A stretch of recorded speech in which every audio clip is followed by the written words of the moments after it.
Franz Liszt is a somewhat difficult figure to classify. He's been described as a composer and teacher of the highest nobility and generosity. And as a pianist, he is considered one of the greatest virtuosi of all time. Conversely, he's also been painted as superficial, a travelling showman. Summing up the presiding image of Liszt as half gypsy, half priest, Alan Walker, one of the leading authorities on Liszt, rightly indicates that within Liszt's character there were more of the ideals and aspirations of the 19th century than in any other musician.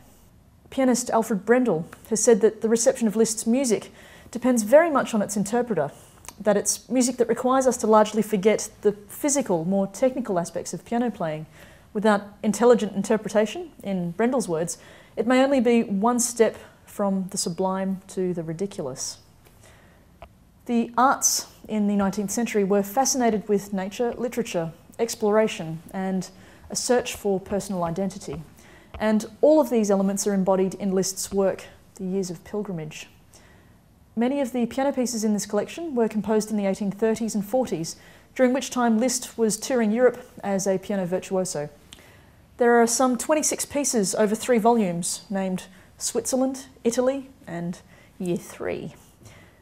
Today, performances of a complete volume are rare, but individual works are commonly played as standalone pieces. Vallée d'Obermann, which is from the first Swiss volume, is one of the more frequently played works. Despite the clear references to place and the occasional use of folk themes, the Years of Pilgrimage are more than mere travelogue. They are amongst Liszt's most personal and introspective works. Liszt requested that literary extracts be published with some of the pieces, and in doing so, he reveals that this music was intended as a realisation of literature in sound. These excerpts might be a line, or even a page from poets like Lord Byron or Schiller, or another writer.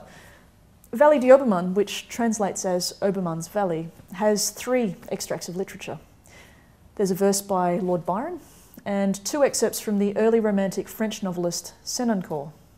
Senancour's book, Obermann, was immensely popular in the early 19th century, but is now largely unknown. The novel took the unusual form of a collection of letters, and its protagonist, Obermann, is a very sad man, very melancholy and disillusioned. Too weary to face his troubles, he withdraws to the Swiss mountains in solitary. Liszt described the novel as the monochord of the relentless solitude of human pain, but it was also the book that soothes my sufferings. Liszt's music paints the anguish and introspective feel of the novel. It's as if the music is written in a stream of consciousness. There's sighing, questioning, and doubting.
Liszt uses few themes in this piece, but what he does use, he's constantly transforming. This descending idea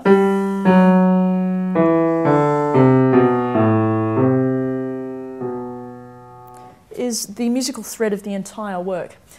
Liszt chooses to first present it in this lower register so that it might represent Obermann's voice.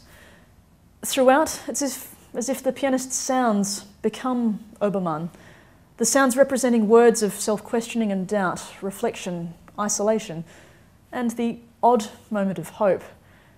But ultimately, the work ends in tragedy, as does Senancour's verse. I feel the allurement of a fantastic world, only to be finally vanquished by its sensuous illusion. So this is Liszt's illustration of this fantastic world. The momentary jubilation is cut off, and the full force of the illusion is conveyed by crushing chords. And through all of this, you can still hear the threads of the work's very opening.